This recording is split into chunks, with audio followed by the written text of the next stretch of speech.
Uburusiya bwagabye ibitero by'indege z'intambara zifashishije ikoranabuhanga ndetse na UAVs unmanned aerial vehicles byose hamwe bigera kuri 479 kuri Ukraine.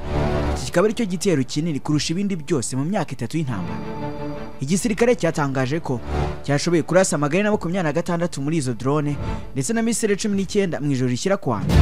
Uburusiya bukomeje kongera ibitero nubwo President Donald Trump wa Leta Zunze Ubumwe za Amerika asaba ibiganiro by'amahoro. Ubushotoranyi bukaba bwabaye mbere yuko haba isaranganywa ry'imfungwa z'intambara ku mpande zombi. Uburusiya bwakajije ibitero ku rugamba cyane cyane mu burasirazuba no mu majyaruguru y'Iburasirazuba bw'umurongo w'intambara ugana ku birometero 1000.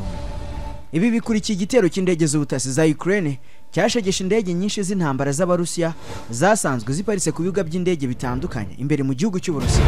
Kimwe mu bibuga byagabweho igitero ni icya Dubno mu ntara ya Rivne gikunze kwakira indege z'intambara.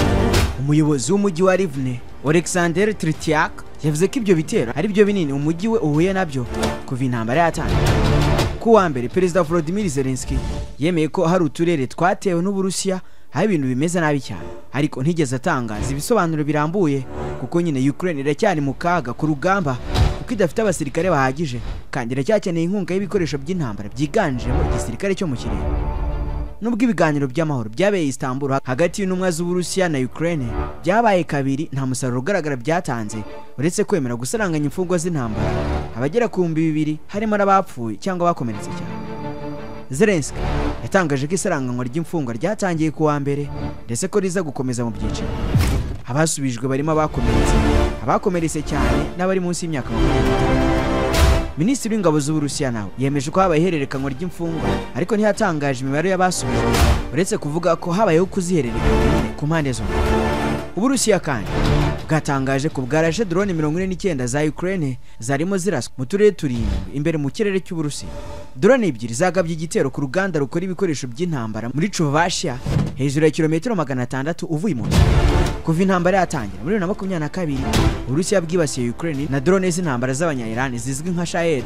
Izo ndege zikaba zimaze guhitana abasivile barenga 12,000 nk'uko bivugwa n'umuryango w'abibumbye. Gusa Uburusiya bwo buvuga ko bugarukira mu birimo abasirikare gusa. Guverineri w'intara ya Voronezh mu Burusiya Alexander Gusev yatangaje ko drone 25 zarashwe mu ijoro rimwe aho zimwe zangije umuyoboro wa gaz ndetse zikakuma mutoya. Igisirikare cya Ukraine nacyo cyatangaje ko cyagabye igitero cyariye ku ndege ebyiri z'Uburusiya zari ziparitse ku kibuga cy'indege cya Savasreyka mu karere ka Novgorod hafi ya kilometero 650 uvuye ku mupaka wa Ukraine. Nta makuru menshi gusa igeze atangazwa ku buryo izi ndege zaba zararashwe. Ukraine yifashije uburyo bugezweho bwo kurinda ikirere bwa Patriot, ubwa NASAMS ndetse na IRIS-T ibifashijwemo n'ibihugu by'inshuti zayo nka Leta Zunze Ubumwe za Amerika, Ubudage ndetse n'Ubwongereza. Igisirikare cyakoze amasaha menshi y'akazi mu kurinda iby'ingenzi ndetse n'abaturage. Ibyerekana ko Ukraine yifashije ibikoresho yagize ubushobozi bwo kwirwanaho ariko igikeneye ubufasha burenzeho kugira ngo irwanye neza ibitero nk'ibi bikomeje kwiyongera. Intambara hagati ya Ukraine n'Uburusiya yatangiye muri Gashyantare 2022 ubwo Uburusiya bwagabaga igitero cy'igisirikare ku gihugu cya Ukraine bavuga ko bagihora ko cyari mu murongo wo kwinjira muri OTAN no gutera impungenge ku mutekano w'Uburusiya. Iyi ntambara yateje umwiryane mu bihugu bikomeye igatera ihungabana ry'ubukungu n'umutekano ku isi hose. Kugeza ubu ibice byinshi by'Uburasirazuba bwa Ukraine yasize bifashwe biri mu maboko y'ingabo z'Uburusiya. Drone cyane cyane izitwa Shahed zitangwa n'igihugu cya Iran zifashijwe cyane na Leta y'Uburusiya kurasa ibice bitandukanye bya Ukraine. Zikoreshwa mu kugaba ibitero ku byicaro by'ingabo, ibikorwa remezo ndetse n'inzu z'abaturage.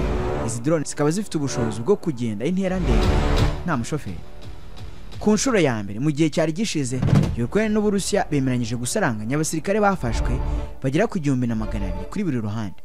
Inama ebyiri zabereye muri Turukiya hagati ya Ukraine n'Uburusiya ngo hagamijwe kurangiza intambara ndetse no kugera ku biganiro by'amahoro. Nubwo nta masezerano y'amahoro yigeze ashyirwaho umukono, byageze ku kwemera gusaranganya imfungwa no gushyiraho amatsinda y'abahuza. Ubufatanye bw'ibiganiro bwari bushyigikiwe n'ibihugu nka Turukiya, Qatar ndetse n'Ubushinwa. Nyuma y'itorwa rya Donald Trump muri manda ya kabiri, Amerika yakomeje gutera inkunga Ukraine ariko yongeraho igitutu cyo kujya mu biganiro n'Uburusiya mu gihe Trump we yavuze ko ashyigikiye intambara ndende ashyira igitutu kuri Ukraine ngo yemere ibiganiro. Ibi byateje impaka ku rwego mpuzamahanga aho bamwe babibona nko guca intege igihugu cya Ukraine. Uburusiya bukomeje kwerekana ko bufite ubushobozi bwo kugaba ibitero ku butaka bwa Ukraine haba mu masaha y'ijoro ndetse no ku manywa. Ibi bigaragazwa n'uburyo indege ndetse na za drone zigera kure zifite amakuru y'ubutasi kandi zikabasha gutera ahantu hakomeye muri Ukraine. Ibyo byose byongera uburyo budasanzwe bwo gukoresha intwaro za misile zirimo Iskandar ndetse na Karbir.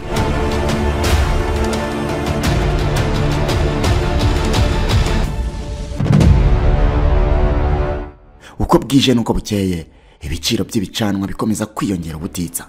Ibyo rero bigatera imitsi ya benshi kurega, kubera ko twese kugira ngo tubeho dukenera kurya kandi turya ibyo twatetse.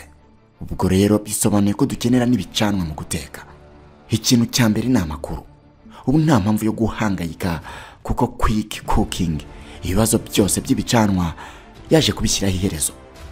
Aba bagukorera amashyiga meza ya kijyambere abereye ijisho kandi akora neza. Muri quick cooking niho honyine bafite ubushobozi bwo kugukorera amashyiga y'ubwoko bwose, yaba yimukanwa ndetse n'ayubakiye ahantu hamwe. Ndi kukubwira amashyiga atanga umuriro ku kigero wifuza. Ushobora kongera umuriro cyangwa ukawugabanya. Ibyo biba ari amahitamo ufite mu biganza byawe. Aya ni amashyiga ushobora gukoreshamo inshenga, amakara, bitise ugakoreshamo inkwi. Aya ni amashyiga kandi afite umwihariko wo gukonsa mu muriro muke cyane kandi ibyo utetse bigashya neza. Ibaze ko ari ishyiga rigizwe n'ifuru, icyokezo ndetse n'imyanya yo gutekeraho bitewe n'iyo wifuza. Ndetse by'akarusho abakoresha amasafuriya manini ya muvero namwe turabakorera. Haba iwawe cyangwa mu rugo hose turahagusanga. Amahoteli n'amaresitora namwe ni karibu. Twigisha kandi gukorera amashyiga ndetse twigisha na sudire. Dusanga i Kanombe mu Busanza, i Rwamagana cyangwa se Kimironko muri gare. Aho nutabasha kuhagera ukore ku rutsinga tugusanga aho uri, uhamagaye kuri izo nimero ziri kuri screen yawe. Quick cooking, kugufasha gucana neza kandi kuri make ni inshingano zacu. Turi mu isi yaho kwambara bifite ijambo rinini kuki abantu bari bukuvugeho cyangwa se uko bari bugufate bakikubona bwa mbere. Bibaho kenshi ko umuntu yakambara neza ariko ntaberwe. Kwambara neza icyarimwe ukanaberwa bishobokera gusa umuntu wambitswe na Mbagariye Fashion. Ubu inkuru yabaye kimomo. Tudoda imyenda y'ubwoko bwose, yaba y'abagabo, y'abagore, y'abana n'izindi ngeri zose. Umwihariko wacu turaba mbere mu kudoda costume nziza cyane, umwenda wambara aho kubonye wese agakoma yombi. Si ibyo gusa kuko namwe abakeneye impuzankano, uniform, ibyo ni ibintu tuzobereyemo cyane. Tudodera ibigo by'abanyeshuri, abashinzwe umutekano, amaresitora, amahoteli n'abandi mwese mukeneye impuzankano, byose tukabikora mu mabara na size mwahisemo. Ibiciro byo ntibibakange, ni nk'ubuntu. Akarusho kandi twigisha kudoda. Dufite abarimu b'inzobere ku buryo umunyeshuri wigiye muri Mbagariye Fashion mu gihe gito gusa aba ari intyoza ku isoko ry'umurimo. Dufite kandi dry cleaner ifura imyenda y'ubwoko bwose, ntidukangwa n'ibizinga. Uyize uyaza rero dusanga aho dukorera Kicukiro Zimya cyangwa duhamagare kuri izo nimero ziri kuri screen yawe. Mbagariye Fashion, we make the difference.